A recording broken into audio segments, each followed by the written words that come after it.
with gentle parenting, they don't have any consequences to their actions. It's just like, let's talk about it. There is a time when your feelings are valid. There is a time when your feelings are not valid. We're seeing all the participation trophy kids come to fruition, and it isn't pretty. It's a gift to let your kid feel that failure and learn to process the minor failures so that when adulthood comes, I'm going to feel this entire emotion and then put your big boy pants get back on, up big girl and pants keep going. Because like that's just adulthood. You just have to keep going. Welcome to Under the Sun podcast. I'm Aileeah. And I'm Irene. Grab a cup of coffee and your comfiest sweats and join us every Monday as two best friends discuss everything from raising free-range gremlins to business and really everything under the sun. Let's get started, and thanks for being here. Hi, friend. Hi. Welcome. Good. Welcome to the podcast, everybody. Happy Wednesday, because we post on Wednesdays now. I almost said Monday. How's it going for you? I love it so much more because like I get to... Is it moldy? Carry on. In here? It's probably dusty. No, I vacuumed up the dust. So my nose.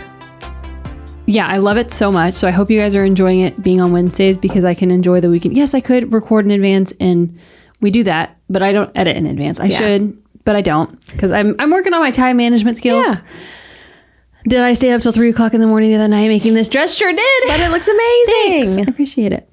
But yeah, I'm loving Wednesdays. It's going great because then Tuesday, like I find that like Tuesday morning, I do like the quick edit, put it together, start the render. And then like while Leo's like eating breakfast and we're kind of like meandering around the kitchen. And I do all the like make the thumbnail, write the description, upload it to all the platforms, the different formats. I do that in the evening after she goes to bed. And then it's great. And it's a lot less stressful than being like, oh crap, we had plans all day Sunday. Yeah. And then now I need to stay up till 3 o'clock in the morning to edit and get it out. Yeah. But good. I like it. I am enjoying it. It's easier for me too because I try to be proactive on Instagram, but Monday's the day that I'm like with the kids without anything else to do. Yeah. So I'll try to like, I'll have to go hide in the bathroom. It's like, Mom, you're not working in there, are you? And I'm like, no, I'm going to the bathroom. Give me some privacy. So then Wednesdays I go to work so I can, in between clients, respond and stuff. So that's great. I like it. Good. Couple updates, or at least one thought. Why are you suddenly sniffly? I think all the dust that I vacuumed and then that sneeze. Irene also cleaned up our podcast area because I was being a stress monster because it's all. I'm very impacted by my environment. Yeah, so am I. I keep pulling back the layer. You know, like they say, decluttering. Like you can't do it all at once. You have to like do the first pass, and then like this area is about to get a second pass. Yeah, because it's. Let me do it. No, There's the children. Okay, I'm guessing. So here's our caveat. It took forever to set up. The kids have been playing outside for like an hour and it's like 95 degrees today and they were playing in the pool. So they might just be in a watching show in the other room. Might be able to hear them. That's okay. 2.5 of them are potty trained. We're 2.5 ways potty trained. How do I say that? Two children are potty trained and one is half potty trained. So I wouldn't even say I wouldn't be surprised if they needed potty breaks too. Oh yeah, that's right. Potty breaks. But if they decide to stay inside, it's fine. Yeah, we have kids. They exist. Boo-hoo. But so in our last episode about the beige. Yeah. I actually got a lot of messages, which was nice. Good. About like that it was super relatable, but also I did get one message from a gal. She was super sweet about it. If you're listening, hello. I didn't write down your Instagram handle, but she was like, I'm a maid and a mom who's recently postpartum, so leggings are my only option. Yeah. And I was like, no, that's not what I meant. I meant like, so just caveat that we never say anything to shame. No, never. And like, I still absolutely wear leggings. Yeah. Like in my home. My problem is when it's like showboaty a little bit. And like for instance, my nephew's graduation gathering thing, there was girls there with like basically bras and leggings on, and I'm like, put on real clothes. There's a time and a place. And it's one thing if like you're, I don't know, going to the gym. To me, it's like just cover up your booty. Yeah. Like, you know, like I don't want to see I don't want to see it all. Yeah. But all that to say, context matters, because also like if you're coming from work where you're like on your like if you're on your hands and knees scrubbing, like you're not gonna wear totally jeans. Yeah, that's different. Yeah, your role and what your job is, and like what you're doing on a day-to-day basis determines what you wear. Yeah, and also like who cares what we say. Yeah, yeah. But that's it. That's all I had. Yeah, no, that's a good one to put out there, because we don't ever want anyone to listen and feel offended unless it's like a hot topic that we passionately believe in. Yeah, like, hey, like just consider. Yeah, that's more of a like personal opinion of like, we just don't dress up anymore. Like they're nice events. Like I don't want to be a 50s housewife where it's always dressed nice. I definitely look like a hobo most days, but like, I just don't feel like we present ourselves well anymore. Yeah. Yeah. That's it. I hope I made that clearer. Yeah, I hope so. I think so. Yeah. Well, today we just want to have a normal coffee chit chat amongst friends about gentle parenting. And I want to preface this by saying we are obviously in no means experts. Our children are still technically mostly toddlers. I don't think anybody's expert. That is true. Hot topic. That is true. That's my hot take, is I don't think anybody's an expert. There you go. Because it except doesn't for matter. the Lord. It doesn't matter who you are. It literally doesn't matter who you are. Your kids are going to hit an age where they're like, oh, mom's the worst. And then they're going to hopefully grow out of it if you were a good parent in the early years, or never grow out of it if you were terrible, I guess. But that reminds me that there was an interview with Hugh Jackman, and I might have brought this up on the podcast before. You talk about Hugh Jackman a lot. Well, we just watched, I almost said Predator. What's the word? Wolverine? Deadpool. And Wolverine's in Deadpool. Not part of the point at all. But years ago, we were watching like Jimmy Fallon or something where they were interviewing him for one of the movies that he came out from. Maybe it was Greatest Showman. And he was saying that his son, I can't remember this forever ago, but his son was super embarrassed of him. And at that point, like Jacob and I looked at each other and we're like, if literally Wolverine's son is embarrassed of him, there's no hope for the rest of us. Yeah. So all that to say, I'm sure you're doing your best. Yeah. And I heard someone say that if you care a lot about these things, like learning parenting techniques, what your kids eat, what they wear, you're like, and in the sense of like the fabrics they're wearing, like if you're just like an attuned parent and you care, and like, even if you can't meet the needs, like we can't afford to replace all of our clothes with organic, cotton, natural fiber clothing, but you're doing the best you can with what you have. Like if you care that much, then you're probably doing okay. Yeah. Or even if you like snap at the kids. Yeah. If you don't feel guilty that you yelled at them irrationally, that's a red flag. Yeah. If you've yelled at your kid and it's like, okay, that was a bit much. I hadn't eaten. I was overstimulated. They're like, I should not have snapped that way. Then the fact that you feel remorse about that is. Yeah. And the repair matters. Yes. Like you can, like, it's a great lesson to teach your kid of like, hey, I acted out. Yeah. That was not a good idea. This is no excuse, but X, Y, and Z were happening and I acted out of anger and I'm really sorry. Like that repair, teaching your kids that repair is just as important as like learning to not do it in the first place. Yeah. So what are your thoughts on gentle parenting? I hate it. Yeah. Mostly because like it started kind of in the early 2000s, that kind of like push for like, I just let my kid do whatever they want and I'm just there to guide them. I'm their best friend. Yeah. We're starting to see the ramifications of that method of parenting. That is the exact point I was going to make, is that we're seeing all the participation trophy kids come to fruition, and it isn't pretty. And like I listened to a podcast with Ginger Hubbard. Ginger Hubbard? And I don't agree with everything everybody says. We're never going to. No. But she has some really great episodes. There's episode 83, which is about kids. She has a full podcast. She has a podcast. Then. Okay. She has a couple co-hosts that like sometimes the co-host maybe host it and then she like pops in because I think she's busy being an author. But episode 83, she talks about handling kids' big emotions. And she breaks down beautifully. And I just have like a couple notes from that and a couple other resources and then to my own thoughts. Yeah. But of like emotions aren't bad. It's how kids handle their emotions, which I know we're talking about gentle parenting, but like if a kid is, like for instance, like Leo was throwing an absolute fit when we were going to put the chickens away the other night. But out of context, for someone who doesn't know her, they were doing fireworks up the road and she hates fireworks. She does? She hates them. Oh, poor girl. And so, but I couldn't leave her inside by herself. And so I needed to go put the chickens away and I couldn't put her, it's just holding. Yeah. So I let her know. I was like, hey, there's fireworks going on outside. They're beautiful. They're in the sky. We're safe. I was like, they're just, they're just there for, she doesn't like the boom sound. Yeah. And so I had to take her to the chicken and she's throwing an absolute fit, but I'm home alone by myself and I can't and so I take her out. So she's throwing an absolute fit, like kicking and like wanting to go inside.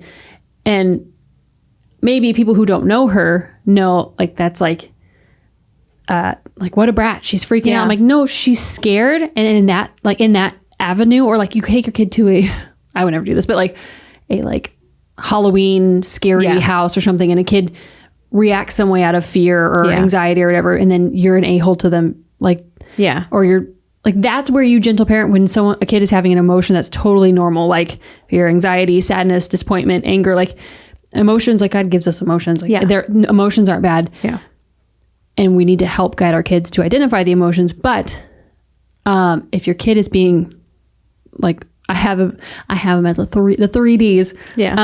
Is if they're disobeying, being defiant, or disrespectful. Like it's one thing if your kid is like figuring out emotions. And like, I mean, it's a whole other topic. We can talk about it later, but not every emotion and thought deserves our attention. It deserves like to be heard. Like I know we're in this era of like, but my feelings, like, good for you. But I think stewarding your kid and their emotions is one thing. Like I was gentle with her because she was afraid of the fireworks. Like, and even though if someone was watching, like one of our neighbors was watching, they were like, wow, what a terrible kid, just throwing a fit, doesn't want to go outside. But I was, holding her tight and saying like, hey, you're safe, but mommy has to go lock the chickens up right now. And I just think I'm kind of being rambly, but we don't know a lot of parents don't know their kids super well. So they're like, oh, you're just being a brat. But also it's maybe that they just don't know them that well. That's one of the things that I wrote down is you're going to know, just like with medical, just like that, you're going to know your kid more than anybody.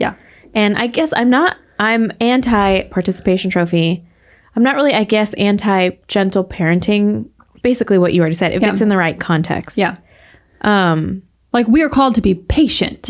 And like the fruit of the spirit, love, joy, peace, patience, kindness, goodness. Gratefulness, gentleness, self-control. Like there are times when each kid is so different. First, second kid's different. Boy, girl's different.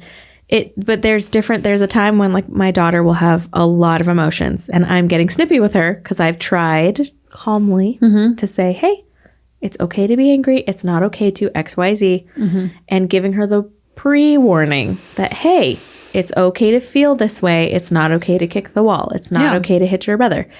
But if it keeps going, there have been times where like even me and my husband have had different patience levels with her where I'm like, I got to walk out of the room. She's driving me up a wall and I love her. She's a sweetheart, but she is a girl with emotions that swing. And it's easy for me to kind of forget that she's a baby, I guess. So my brain's not like, she's a female with hormones. I'm like, she's a baby who like obviously has hormones, but I don't know. You expect it at 13. You don't really expect it at these younger ages. And it was Jacob one day that was like, hey, do you remember in the kitchen when you kind of snapped at me? And I was like, oh, sorry, I'm hungry. I didn't mean to snap at you. He's like, she can't still a girl that. And she can't logically understand, hey, you might need to give me space. I'm in a bad mood. Let me be. So I think there's a time, but you have to know your kid. You have to know the surrounding events. But in our house, it's like, we don't really raise our voices or get harsh until, it depends. Sometimes if they don't listen the first time, it's harsher words. But one of my kids will say, well, I wish you would just say it to me nicely. Because we'll tell them that like, hey, if you would have said that to your sister nicely, she probably wouldn't have done XYZ. Like try your calm words first. And if we get mad or the eyebrows, your eyebrows are scaring me. Stop making that face. It's like, okay, well, we've told him we said it nicely 3 times and you didn't listen. What are we supposed to do on the 4th? And it's like, I don't know. So we do like a mixture where we try to be respectful to them as in they're a human, but ultimate respect needs to be to me because I am your authority figure. Yeah. See, you have one chance to listen in our house. Yeah. And like, because I'm not going to be the 1, 2, like, or like, be like, Leo, put your shoes on. Put your shoes on. Leo, put your like, I'm not going to, because that, it leads to me being pissed off. So instead of me getting to a point of rage, not really rage, but like frustration of like, we have to young toddler motherhood rage. I think the moms understand. Yeah. There's never really, so like if I say like, hey, like you have 3 bites until you need to finish, like 3 bites to finish your food and then you can get down. Yeah. And she starts throwing her stuff. It's like, no, like you have to sit here. Yeah. With her, like it's like the personality type thing. different kids, she does really good of like, hey, mommy said to put all your toys away before you go to bed. So stop what you're doing, look at the toys, pick it up and go put it down. Like she does really good with like clear step 1, 2, 3. And she's like, oh, I stop. I go grab the toy and I put it away. And then she listens that way. Yeah. But like, again, Dave and I have agreed that like, if you're actively disobeying, being defiant, because like, you know, your kid, you know, that look in their eye when they're like, they're doing it you on said purpose. that, but I'm going to just see what you're going to do. Cause you know, or they're being actively disrespectful. Like we don't, and it's not like it's immediately like you get the switch, like it's, but there's a consequence to whatever actions. And I think that's where society has gotten out of hand, is that we don't have any immediate like with gentle parenting, they don't have any consequences to their actions. It's just like, let's talk about it. It's like dogs. They just want your attention no matter positive or negative. Right. Kids are kind of like that too. Yeah. It's like, even if you're giving me your attention, even though it's negative. Yeah. They just need attention. They just need attention. It's like, hey, I'm not going to talk you through the ABCs of emotions right now. Like you need to listen because I don't want you like, it's one thing. Like I want my kids to question everything society tells them. I want them to someday when it's the time, like when they're teenager, to question us even to a certain extent. Right. But I was appointed to raise you. Yes. God gave you to us. And as long as we're in charge, paying for everything, you need to obey. Yeah. And I'm not going to let you like rule the household. Because I've seen so many people just like let their kids run their life. Yeah. A lot of the things I have seen and read are like, oh, well, your feelings are valid. We are trying to teach ours. There is a time when your feelings are valid. There is a time when your feelings are not valid. Yeah. Like sometimes it's just time to pull up your big boy, big girl pants and do this thing you don't want to do. Because as an employer of Gen Z kids, you can't just not go to work because you don't feel like working. And there is a time. Who am I? Look at you. Oh my gosh. Sorry, I interrupted your whole left thing. ear. There's a time to not go to work. Like there's a balance because my parents are, I think technically in that boomer age where like, I have the stomach flu, I'm going to work. It's like, stay home. If you are sick, give your body rest. But I think that maybe is a lot of the millennials trying to merge the two. Because with the pendulum swung too far is what it did. Too far. We need to go back to somewhere in the center of like, I don't care if my leg is broken. I'm going to work. You don't call in sick to like call in sick if you're sick. But I watched a TikTok and it made me sad and I can't go into work today. And like suddenly I'm so it's like, oh my. Because at a certain point, I am not going to be there to provide for those kids. And I don't want them assuming that someone's going to come in and take care of them. Like there's a time when your feelings aren't valid. Get up, get off the stairs, stop crying, go do this thing I told you to do. We'll talk about it later. But I don't know. There has to be some kind of a balance. Yeah. So, but also like, did you ever read that? Did I ever loan it to you? That book of Aileeah Stuckey, You're Not Enough and That's Okay. I'm actually reading it again right now. I think I was going to borrow it and then I just forgot. Well, I'm almost done with it again because I'm reading it again because she has a second book coming out called Toxic Empathy. And interesting. This is a shameless plug, but like I already ordered it, pre-ordered it. It comes out in October because she gives great context to like the biblical perspective, but not in a fruidilly of like, oh yeah, God is love. It's like, but also like cat o' nine tails, like so like he's also a so like anyways. But I'm rereading that is that like go ahead. People forget is that God sent Jesus to be the love because God ultimately is fire and brimstone, burn the house down, destroy the city, flood the earth, like and that's why it was always hard for me to wrap my brain around it that it's three separate people, but it's also not three separate people. But you can't just take the love of Jesus and not have the wrath of God. You have to have a little bit of both. And I think it's similar with parenting. Like there's a time to love and hug. And if my daughter punches her brother in the face, like that's not okay. But if 2 minutes before she walks in the room in a great mood and he goes, ugh, not you, you ruin everything. Like, what do you expect her to do? So you have to find a little bit of the love and a little bit of the wrath and find a way to make these humans not be too far one way or the other. Right. I don't want them to go in and start beating each other up for no reason. I don't want them to be so fragile when life hands them a punch, they can't take it. Yeah. So it's an interesting concept, parenting, that's for sure. It's also that, like, I want to teach Leo the understanding of like sin and that like, yeah, we can have emotions, but like what we do with it is what that becomes sin. Sometimes like if you're angry and it's a righteous anger of like, I was harmed in some way or whatever. If you go out and, okay, this is extreme, but if you go out and stab someone, like that is sinful, like to what you do with your anger. But instead, like, she's a little young for it right now, but someday, like in the next coming, like 2 years probably, I really want to teach her, like, hey, if you have a really big emotion, like just take it to God. Like, because we're called biblically to take it to God, like take all of our sins, like confess it and like give all of our worries and anxiety over to God. I want to train her that like, hey, you can be mad at mom that I told you that you can't draw with marker on the wall. You can be mad, but like there's going to be consequence to your action, but also like not only do you have to apologize to mom and dad, like you need to go and like, cause I don't know that I understood repentance as a kid. Like I knew, I heard it, but I'm like, hey, like you should still, like, it's humbling to like basically die to yourself. And like, I want to teach her that skill early on of like, hey, like, yeah, I was super short at Dave and I need to actually, like, I need to ask forgiveness from him and also like, ask for higher forgiveness, you know? I don't know. I was going to say something off of that and my brain lost it. I need more magnesium. Drink your drink. Shoot, what was it?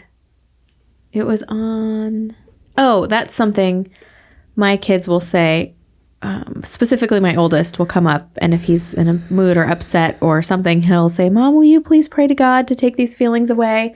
And I always have to spin it because I'm like, I'll pray to God that you can learn from this moment, or we'll pray to God together that you can, because he loves knowledge. He loves to learn. So I'm like, we're going to not pray for the emotion to go away because you need to feel the emotion, but like, we're going to pray that you take this emotion and learn from it versus just shutting them off, I guess.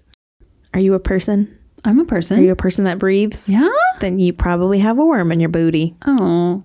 If you have a pulse, you have a parasite. Yeah. So, and it's not because you're dirty and it's not because you're gross and you can wash your hands 75 times a day. Even if you haven't been to a third world country, you're going to get worms. Yep. So everybody go to rogershood.com and use the code UTSP10. You'll get 10% off of this kit. It's a beautifully packaged kit. It has everything you need for a 30-day cleanse to get those worms out of you. Yeah. That's a fine line too. Like sometimes you got to shut it off, go to work or shut it off. Do your dishes, you know, like you have to do stuff. You're a person. You can't just be a blob, but I don't know. It's balance is a crazy thing. Yeah, but it's our job. Like we have to, it sucks because like we're actually growing up with our kids. Like, you know, like your most formative years as an adult is probably like 20, 30, 40. Like that's where like you're building like kind of the core of who you are. 20s I feel like is a mess. Your frontal lobe's not even developed. For me, it's like, I feel like my 30s, I've already learned so much. Yeah. And the late 20s were okay. But like we're growing up with them. Yeah. And learning how to like, like actually how I respond to X, Y, and Z is super weird. Like I need to maybe figure that out. But I just think, and I think when people think gentle parenting, they think like, oh yes, like get down on their level when they're screaming their heads off.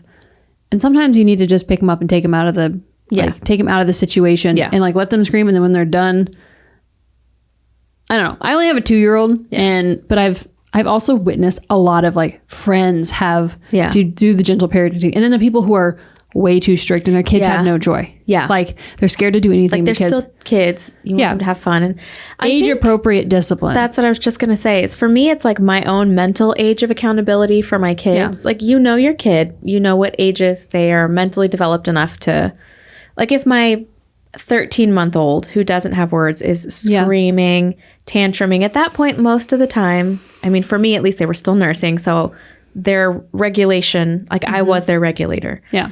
until they, I guess for me, nursing, maybe if that might just be a light bulb that went off my head. Until they stop nursing, it's like when they're nursing, I'm aware I'm a regulator. I'll calm my voice down. I'll slow my heart rate down. I'll like put them on my heart so I can hear it bumping slower. Like everything's going to be fine.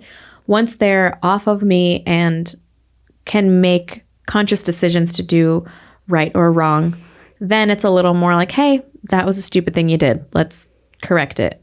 So I think for me, it's, I don't know, with each kid knowing their age of accountability for what they can comprehend. Like if you scream, because I've seen people in grocery stores scream at a 12-month-old. Yeah. Just stop screaming. And it's like, okay, well, you're yelling at them. I would probably like act that way too if you were screaming at me and I'm a grown adult. But there's a point with like, I can get stern and louder and pinch scary eyebrows with my older kids and they understand, okay, mom's mad. This is serious. Like, I don't know. I think with everything, there's a time for calm and there's a time for me to, okay, all right, you think you can out yell me. I promise you cannot out yell or out stubborn me. I think I sent you a video on Instagram that was like a mom in the moment correcting her kid and was like, just because you yell is not going to convince your sister to not hit you, like, or whatever it was, or to not take your toy. And she's like, but I wanted it. And he's like, yelling isn't going to convince her. Figure out how to, like, it's a great gift like that she worded it, because she's like, yelling is not going to convince anybody at any point in your life of anything. It wasn't just like in this current moment with your sister. It's like, hey, if you yell at another adult, this is not going to flow. Well, and that's what we're trying to do. Like, we're trying to raise adults. Like when you're raising your kids and like, and also it's like, we're called to be diligent in raising our kids. Like even if we don't want to, we don't feel like it, we have to, like, we can't. I know people hate the term "don't spare the rod," but like we are. It is like life and death. Yeah. Like if you don't discipline your kid properly, like it could mean, not to get dark, but it could mean their salvation if they like go through life being all self-centered and only thinking about themselves, like, or being like a crappy human. Like you only have like a certain amount of time to set the foundation. Before they like. Are a-holes for the rest of their life. So, and which I think gentle parenting does make little a-holes. I'm sorry, but they do. Self-entitled. Like I grew up with not, I was maybe one of the last generations that didn't get participation trophies. And there is something character building about sitting on a locker room floor, crying your eyes out because you lost. Yeah. And it sucks. And nobody wants to feel that. Yeah. But that doesn't mean I'm going to spare my kids from that. Yeah. Like you need the losses to be fine with doing it again. Yeah. I don't need to be like self-placated. You did a good job. Yeah. I think it's important to give them that gift of failing early. Yeah. Because I only got my failures of like basically getting second best or second place, third place, whatever, in whatever singing competition, not until I was in my 20s. Yeah. And I didn't have the opportunity. I should have done sports more and cared. I just didn't care about sports. Yeah, well, you have to find something because I told something that works for you though, because Jacob hated sports. Yeah. You need to find a place where you can fail at something you want badly. Because so if your kid wants to do ballet and then they, I don't know, do fall off stage or something. Yeah, something it's like you need to biff You're not going to quit. Sorry. Yeah. Get back up and do it again. Yeah. It's a gift to let your kid feel that failure and like learn to process the minor failures so that when adulthood comes and something terrible happens, you have to like, file for bankruptcy. That like, they're like, this sucks. I'm going to feel this entire emotion and then put your big boy pants get back on, up and keep going. Cause like, that's just adulthood. You just have to keep going. Yeah. So yeah, that's a side tangent. Cause I'm the competitive one of our household. No, that's so surprising. But I forget what I know. I always say it at the house and Jake, he laughs at me, but it's like, how does it go? It's like, oh, you got second place. It's like second place loser is the first place winner. I mean, second place winner is the first place loser. Yeah. Which is too far maybe, but also you have to lose a couple times. But what you said earlier kind of reminded me of the conversation we had with Mama. It's a couple podcasts ago from a while. It was like a year ago. Gosh. It was a year ago. That's wild. But she was saying like, I'd love to talk to her again. We should bring her out here. Yeah. Do that girls weekend she had mentioned. That'd be awesome. She had mentioned if you're raising your kids to be adults, you have to like them. Yeah. Like if you don't even like spending time with your kids, no one's going to like spending time with your kids. Yeah. And so you have to give them those like boundaries of you can do this. Don't act like this. And you can't, it's not to say, and I have to pull myself back from being on them too much, maybe. Like auto-correcting minor things that are just annoyances to me. They're not character building things. But finding that, again, balance of like, I'm not going to correct you every 2 seconds, because then you get the complex of like, well, if everything I do is wrong, then what's the point? But also, you can't act like this. People are like, and not that you should care that people like you, but you have to function in society or with a spouse or with a friend. Like, you can't just be so self-centered that. I think that's what we're talking about, is that I think gentle parenting breeds self-absorbed kids. Yes. Selfish, terrible partners, terrible friends. They're like, well, but my feelings are hurt. It's like, okay. Yeah. Why are you so sensitive then? Yeah. And the alternative is to hermit. You shouldn't, it's not biblical or right to hermit either. So. Yeah. And it's a great and honor to raise the next generation, but I think that pendulum is swinging back, hopefully, into more center. Yeah. But also, we should do an episode on boundaries within raising kids. Because like eventually we're going to hit it. Like Leo still co-sleeps like halfway through the night. She comes in and she lays with us. But at some point we are going to like say like, you can't, like mom and dad's bedroom is going to become mom and dad's bedroom. And then like none of the kids are going to be allowed in our room. Like, but it's not in this season. It's probably like more when she's like 5. Yeah. Or but maybe when all the kids change though on that. Because how old? My son wasn't even 2 and my daughter was born, and we were very, very cautious with him to not make him feel like we pushed him out for the baby. Sure. So that line for us changed, because I didn't want that hard and fast, like, you can't be in mom and dad's room, but the baby's going to be in here all night. Well, see, that's what I'm saying. It's like, it might be like when all of the kids are, like the youngest is 5. Something. Yeah. I don't know. We'll have to cross that bridge. Well, we have tried to, but we keep pulling back on it. The boundary of not bringing your toys in mommy's bedroom. That's what we do. Because my room is always clean. We make our bed. It's like my place to go, and there's not a lot of clutter. And then I'll come home and there's just toys everywhere. And sometimes but that's our own fault, completely our own fault. Because sometimes I don't care. And they're like, they like to play pirate ship on my bed because it's big and it's clean. And they'll bring their stuffed animals and like pretend they're on a pirate ship. So that's a wiggle room rule in our house. But like, if they start bringing in the magnets and the stuffed animals and their crayons, I'm like, nope, everything out now. Everything's got to go. I need this to be my space. Do what you want in your own bedroom. Leo can bring books in our room, but otherwise, like toys, I'm like, pick that up, take it out. I don't want it. And I make her do it because otherwise, if I'm always picking up her toys for her, she'll get used to it. And I'm trying to build like habits of like, hey, like when we're in a room and you're playing and you pull out every single toy, we're not leaving this room until you put them. Yeah. And this is mind you, this is only that's recently started because she's leaped and her brain is like that age of, okay, you can she understands. Yeah. And I'm like, but then also it was just the weekend and I was like, I'm making a dress. Play all you want. So there's balance and nuance to it. But like, I think it's such a gift to give your kids boundaries and parameters because otherwise like it's just a free for all. And like in my mind, if there wasn't boundaries for children, because I feel like I had my parents, I was the 7th. So people were kind of like, nobody really cared by the time I was around. And maybe this is wrong. Mom, correct me if you're watching this. But like, I felt like I never really had a bedtime. And like, I could just watch TV until I fall asleep on the couch. I didn't, and I was the first. Huh? I didn't have a bedtime and I was the first. But I think it's a gift to be like, hey, this is the expectation of you today. Yeah. Like, this is our night routine. This is where you go to bed. This is where you go to sleep. And this is the time and the parameters it happens. And Leo thrives within it because she'll run up to me and she's like, night. Like she can tell. She knows what to do. Her clock knows. And there's no question of like what my expectations are of her. It's like, hey, this is when we rest because also like mom needs her sanity for you to go to bed. Yeah. You know? Take a nap. Yeah. We'll do it. Maybe another podcast about it. I keep bumping this mic today. What am I doing? Well, I don't have ice, but I do keep stirring my sediment in my mic. So you're just going to be stuck with me. I made us a magnesium drink. But I have 2 Bible verses that I feel like kids and us as parents. For one thing, just like when you're punishing your kids or, not gentle parenting, like don't do it when you're super mad. Yes. That's something like it's okay to take a minute and then come back to it and then maybe have a conversation versus like an active control. Are you in search of tinctures for adults, teens, and kids? We have the brand for you. It is BioRay. They have the whole spectrum of parasites, liver, gut, sex drive, everything. They have everything you need in tincture form, and it's gentle and it's safe for your kids and your family. So you should buy it. Yeah. Check out bioray.com. Use code UTSP10 for 10% off your orders.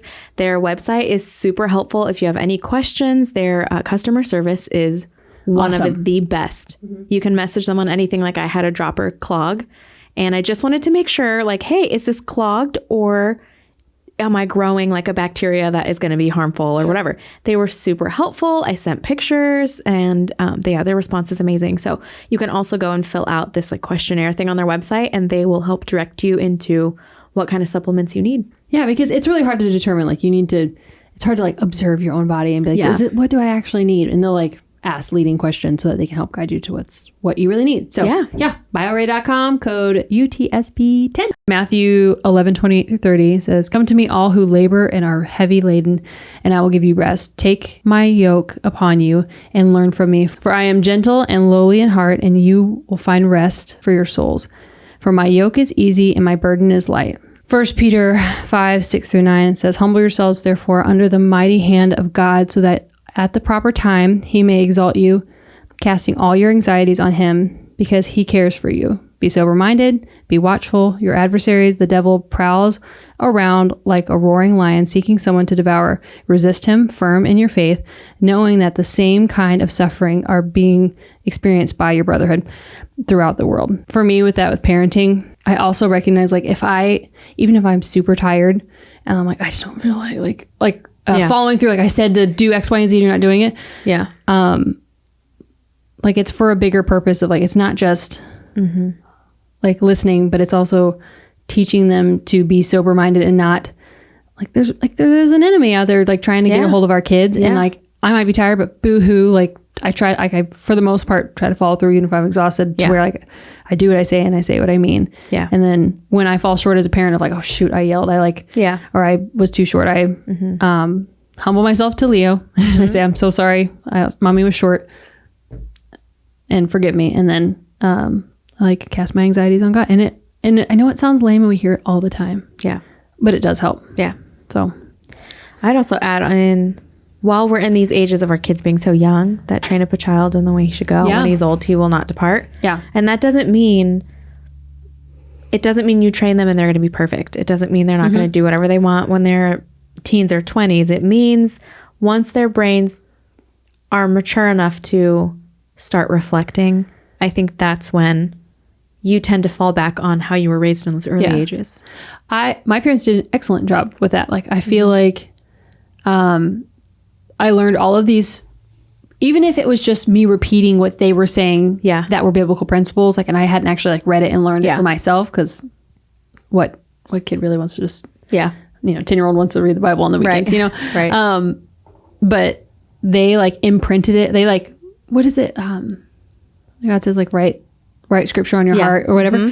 Like they did that for me. And then when I was in like my late teens, in my 20s, like I had no interest. I thought all churches were corrupt, and I think a lot of them are. I do. But church corruption isn't equivalent to God corruption. Yes. Yeah. That's a whole other conversation. But they did that. They wrote scripture on my heart for me and like laid that foundation to where like actually now like I'm way more religious and not religious, but like spiritual and like and seeking God's wisdom more now than I ever am. But that's because of the foundation they laid, that now I'm coming back because I'm like, oh, they were right about a lot of stuff. And so that's I'm saying that because I like we should imprint that too on our kids and be like, hey, I don't know. Yeah. Know scripture ourselves so that we can imprint it on their minds. Yeah. So, and for me, it was more, maybe not even adulthood. It might have been strictly having kids that really, obviously my lifestyle is more calm. I never went through a party at the bar kind of phase, but the really deep rooted stuff that you want, if there's an emergency, to fall back on in your heart, that stuff kind of came through maybe more when I was a parent, because it wasn't that, you know, that, that phrase when you're learning something, it's like do one, see one, do one, and then teach one.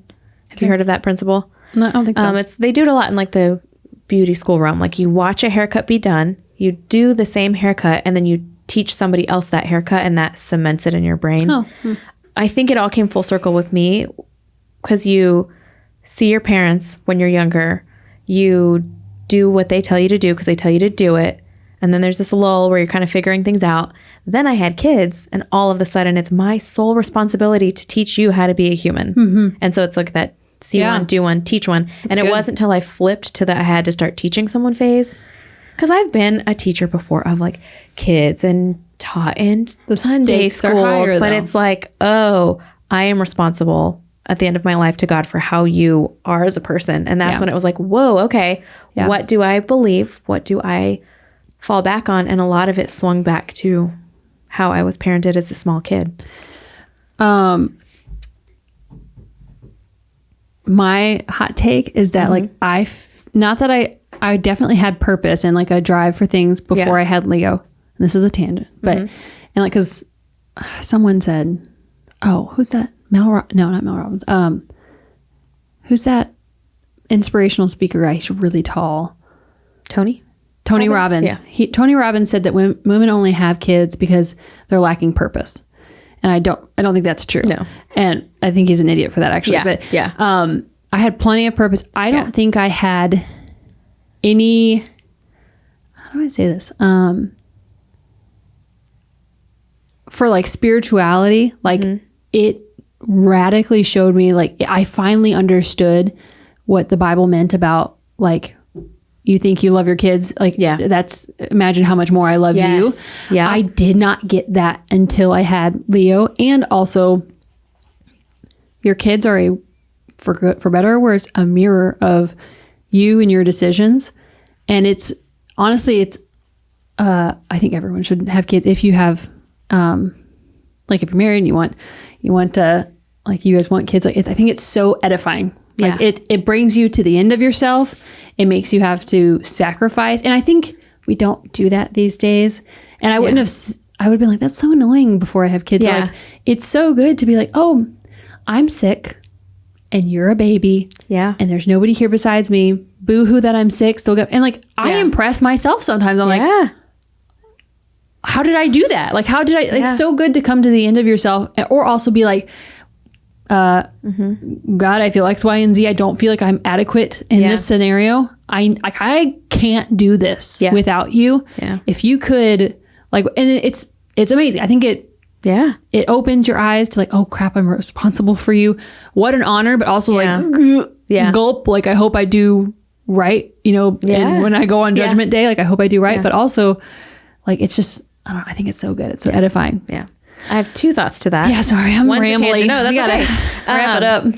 One of them is, they're both gone. Dang it, what is wrong with my brain today? Something's happening in our household. We check the carbon monoxide. All four of us feel kind of like foggy. No one's sick. We just all feel excessively foggy. Nothing that I've noticed pop up, but my memory's trash. Even the kids are like, Mom, what was I going to tell you? And I'm like, we're all dying. What's happening? Why don't you stay here a couple nights and see if it... We might. I need to deep clean my house. It's been a little bit. I'm going to go like help you deep clean now. Only if you let me rearrange your... I'll wash your dishes. Spare bedroom. It's actually not that bad. Huh. Mine are bad. Mine are all 100% of my dishes are being Dang it. Where was I going to go with that? Sorry. It was something. I was talking about how God... Like, it's edifying to have kids and actually come to the end of yourself, and that. Oh, that kind of ties all in, but it's kind of a tangent. It's like when I was so sick with my first pregnancy, I remember thinking, there is no way I can have another baby and still parent my first. If I'm this sick, there's literally no way I can. I mean, you saw me at work. I'd go to work and we had this couch in the lobby, and I would just stop working, get off my computer and go lay on that couch. And I did not, I worked for my husband. So I was like, what are you going to do? Fire me? Good luck. So like, I could not, I was like, there's no way. Yeah. But then you get pregnant again, and this 1-year-old still needs breakfast. It's like, okay, I guess I'm going to do it. But part of that's like, I don't know, your purpose changes. You have to do it. And I didn't work. So this kind of ties into them being adults. Like, I would just stop working and I'm like, sorry, I'm not going to work today. I'm making a baby. But there are times where like I have a headache or I'm a little nauseous, and it's like, well, I'm going to work today because I have to feed my family. I have to do stuff. So I don't know if that was in any way like made a sense at all. I feel like maybe somebody needs to hear this, that like, hey, even if you feel like you're going to fall short or you can't do a thing, like motherhood and by the grace of God, like we can do hard things, and that like we can do the hard thing. Even like it's not fun. Like I would love to be best friends all the time with Leo. But I can't, like, I can't. You're nurturing a long-term relationship with her. And that's what I think with my daughter, because we are best friends right now, because she's in that. She'll just come up. She's like, Mommy, you're so lovely. And I'm like, thank you. And like, it makes me almost a little sad that I know that at some point she's going to not hate me, but she'll hate you a little bit, but that's okay. Not want anything to do with me. But I often think to myself, enjoy this season, because when it's gone, I'm nurturing our relationship for the long haul. Yeah. So that she'll call me when she's at the grocery store, or, you know, I'm not, and I tell my kids this all the time when they're acting crazy. I know you're mad at me, but it's my job to teach you how to be a good human. And if I don't teach you this or tell you this or correct this, you're not going to be a good human. And like, even with yelling, I will apologize for yelling if I do it irrationally, and when you yell and you're like, get away from me, then I will apologize. But and I yell so rarely. It's like me with cursing, or me with like, I don't know, punching someone in the face, which I haven't done ever. But the day that you're like, call me. But I feel like if I was to throw down the F-bomb and I was angry, how mad do you think I would be? Because you've never heard me say it in anger. So like, I have a potty mouth, and you hear it all the time. But I save yelling, the purposeful yelling, for when it's important. You're going in the street and I've already said no and you're not listening. Then the mom yell will come out, and I am not apologizing, because they've said, hey, that really scared me. And it's like, I won't say I'm sorry for yelling, because I'm not sorry that I yelled for you to I'm sorry get you back. Listen. You almost got ran over. I'll say, I'm sorry that you feel scared. But then I've usually flipped to, it's my job to keep you alive. And a car was coming. And did you hear my voice say stop the first time? You should be sorry you didn't listen, bro. Yeah. Well, normally it's like, did you hear me say stop the first time? Well, yeah. Well, why didn't you listen? Well, I just don't know. I'm like, okay, that's why I yelled. So it's never like, and again, I don't yell all the time. So I feel like it's more impactful. They do get terrified when I yell, because it's like, Mom's yelling, something's happening. Yeah. But again, it's my job to keep them alive. But you don't want to like get to the point where they, like, you have to get that point for them to ever listen. Like, that's why we're pretty, I mean, again, I know people are going to listen to this who have full grown kids. I'm fully aware that like, I only have a 1-2-year-old. Yeah. And this might change per kid. Yeah. But like, we try to stay on top. Like, if we ask you once and then you don't do it, then we'll give you like, hey, stop, do X, Y, and Z, X, Y, and Z, X, Y, and Z. Yeah. And then if she still doesn't do it, like, we need to follow through with that, because I don't want to get to the point of screaming but there is like, we were at Ace Hardware the other day, and she would not hold my hand. And I crouched down, I held her hand, I was like, you have absolutely no option but to hold my hand. I was like, a car will run over you and you will die. Yes. I was like, hold my hand right now. And then she was like, scaring the crap out of your kids. Yeah. Because I'm like, that is the consequence of you running through a freaking Tractor Supply store. Yeah. Well, parking lot. Like in the store, I'm okay if she doesn't hold my hand. She just follows me. But in the parking lot, where even when I come in, I'm flying more than I should. I had something else I was going to add, and I can't remember now. Wow. Oh, no, it's rubbing off. No, it was a minute ago, and I can't remember. But what were you saying before this? I don't know. But again, well, to piggyback on your, yes, we don't have older children yet, but I think that's just, we're all doing the best. We're just doing our best to the best of our God-given abilities, and God gives us discernment for our own kids. Yes. Like I know what I was going to say. I like gentle parenting in the sense of like, your kid is playing with a thing and they spill water. Like I'm not going to blow up and be like, you spilled water, you idiot. Like, I think people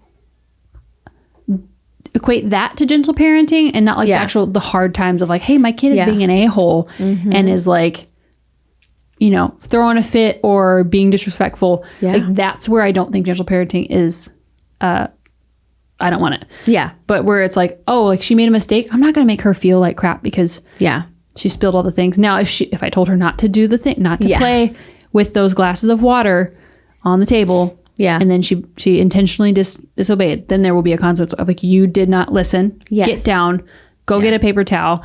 But that's discernment and knowing when is the time. But God equips us all to raise the kids that he's given us. Yeah. So, yes. So, anyways, that was how long have we been talking? Our short podcast. 51 minutes. Jeez. But we actually stayed on topic. Yeah, we did. Who are we? Look at us. Nope, not that many side tangents. But I had one. I was gonna like kind of spin us off, and I was like, don't do it, and then I forgot. So okay, you're welcome, people. Also, your new cup's really cute. Hey, thanks. Have you seen the post where it's like the women grabbing all their cups? Yeah. And but like for real, this is my coffee, this is my water, this is my magnesium, and yes, I need all three. Yeah. So get out of here. I have this, and I have my coffee, and then I always have multiple. I use this cup every day for water, and right now it has my magnesium in it. But then I have a coffee cup that I use every day. Yep. The same cup. Okay. Enough rambling. Hope you guys have a great Wednesday. Yeah. Let us know what you think. This is because we actually want to conversate. This is a good conversation, and we're parents. We have small kids, so don't feel like this is us saying this is what we do. You have to do it. Like we can learn from each other, and even learning from older parents when my kids are doing something at a new phase, and my poor oldest, because you learn everything with the oldest, but like reaching out to someone whose kids are older and saying, hey, is this a phase or should I be changing? And it's like, oh yeah, my kid did that from like roughly this age to this age. Here's how we got on the other side of it, or here's what we did. So just, I don't know, let's get the conversation rolling, because I want that to be part of this. Like you guys get your coffee cups and come and village with us. I love that, because it's like, it's more community. Like, hey, like this phase, here's some tips for this, because we need more of that, not just like and less parenting judging, in a vacuum. I guess, too. I don't think nothing of what I said was judging, except for the kids who literally let their kids be manic, crazy pants. Yeah. And don't ever punish them. Like, haha, that's crazy. Instagram. Yeah. Well, and the other day, one of my kids ate like a quarter cup of chocolate chips, which is caffeine. And so when the walls were being bounced off of, it's like that was a point too where it's like there's no point in like pulling the rod when I know you literally cannot control it right now. Yeah. So it's like, yes, you have to listen, but that's why we don't give our kids Red 40. And they're not supposed to have a quarter cup of chocolate chips. They're supposed to have a couple chocolate chips at a meal. But you know, also when they sneak my coffee, it's like they're not going to comprehend me screaming at them in that point, because their brain is going crazy. So yeah. All right, let us know any parenting tips that you guys have. I think we should get Aubrey Wallach on here and talk, because she has older kids and is like, her kids are like normal. I remembered one of the things that went in a tangent. There is a book, everybody probably already knows, the 5 Love Languages book. I have not read the 5 Love Languages of Parenting. Oh, I've read the book, but not the one on parenting. But do you remember that little excerpt at the end that was about child rearing? It's been so long. I probably skipped it because I wasn't a parent. I skipped it because I wasn't a parent too, but I remembered like file this away for later, because I could relate with me and having all the siblings to how my siblings responded to stuff.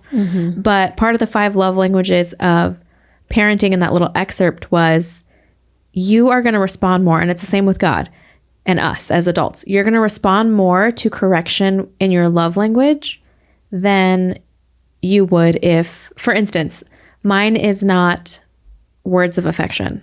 Like that's not one of my, like, say nice things and I appreciate it. I love that obviously everyone loves if people says nice things, but if you don't say anything kind to me, I'm not going to feel lacking at all. It's just like a bonus. So if my punishment or correction was someone just telling me like, hey, what you did was really stupid, I would have been like, okay, I don't care.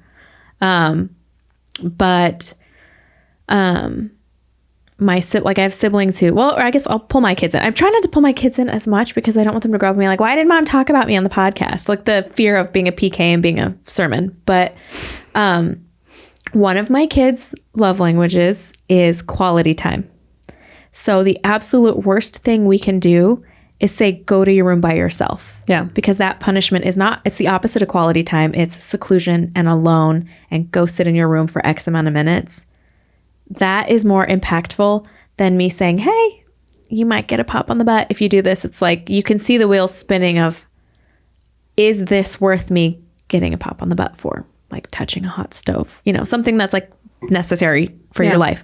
But I don't know. I think that is a good book I'm going to read full Are you child saying book. that you're pro communicating in their love language and like yes, and withdrawing? Well, for instance, my family, my siblings and I were spanked, some more than others, but it just, my love language is physical touch, my number one love language. So if it was ever the threat of, if you do that, you're going to get a spanking, I would stop immediately. And if it was like, if you do that, you're going to have to go to your room. I was the oldest sibling of 5 kids. Going to my room was the greatest thing that could ever happen to me. So I would probably do that thing to be sent to my room. So that's another thing of knowing your kids and knowing their love languages. And I have siblings communication style. Love language is not physical touch. So if you're like, hey, don't do that, you're going to get spanked, they didn't care. I had one sister walk out of the bathroom one day and go, I don't care. And just did not care. But she's more words of affection. So if you said, hey, what you did really hurt my feelings, this, like, that was a bad move, you made a poor decision, and used words to communicate, that was more effective there. So that's a book. I don't know. I want to read the child book because I've only ever read the love language book. But I literally cannot add any more books to my roster. These are all the books I am. Your whole stack. And there's 2 by my nightstand that was too small to bring that I'm currently reading. Good for you. I am actually like being a little reading bug, which I'm very excited about. I don't know what that means, but yeah, good. But yeah, it's interesting. Yeah. I don't know what my effective. It's just the personality. I think it was a personality thing. And since I was the oldest, I could reflect on my siblings before I had kids. And I was like, oh, that kind of made sense for so-and-so and so-and-so and me. Yeah. But this is a side, but bonus of, I noticed that Leo obeys and listens more the more quality time I give her. So like if I if we wake up and I give her food and immediately I'm like, play with your toys, I got things to do. Yeah. She's more defiant the rest of the day unless I like take 20 minutes to like get on her level, play some games with her, and then usually she kind of forgets I'm there and then goes to play with toys. Like if I started off, then she's like more obedient the rest of the day because like her tank is full. I think she needs that emotional connection of play, and then she's not as But you know, also sometimes we just can't get what we want. Yeah, and we just have to adapt and whatever. But we'll see. I don't know. We're just doing our best. Yeah. And like pray along the way of like, did I handle that right? Yeah. Did I? Ooh, no, I don't think that was the right decision. Or like seek wise counsel. Where is it? My friend Shannon Backus. You know Shannon. Yeah. She was on this podcast. She's the doula. I asked her to send me like book examples that she liked because her kids are really, I like people whose kids that I like. I'm like, oh, like you're older. Like I enjoy being around you. Like, tell me what books you had. Like, what? Give me techniques, whatever. Yeah. Which maybe we should have her on. Yeah. She gave me. Hold on. Let me grab it real quick. Oh no, it's under water. Okay, it's Sarah May and Sally Clarkson. You can borrow if you want after one. It's called Desperate, and it's about for motherhood. Oh, interesting. And it basically talks about the importance of. I haven't finished it yet because I'm still in the middle. But talk about the importance of community and like having a village and. Like, it's the same thing of probably disciplining. It's like, hey, like, how did you discipline when kids were like, you know. Yeah. I don't know. Screaming. I don't know. Yeah. Whatever. But, okay. If this was helpful, will you rate us on Instagram, on Apple Podcasts? Oh, yay. Because our streams are doing, like, we're doing well. We're climbing. Yeah. Which is great. Yep. We need to just keep growing so we can make some money and hire some people to help us. Yes. Okay. All right. We will see you guys next Wednesday. Woohoo! Bye. I don't know why I looked over there. There's no camera. Goodbye. Thanks for being with us today. Follow us on Instagram at underthesun_podcast. We'd love to meet you. Please help us out by subscribing on YouTube and leaving a review on Spotify or Apple Podcasts. We'll see you next time. Please remember this information is made available to you for informational and educational purposes only. It is in no way a substitute for medical advice.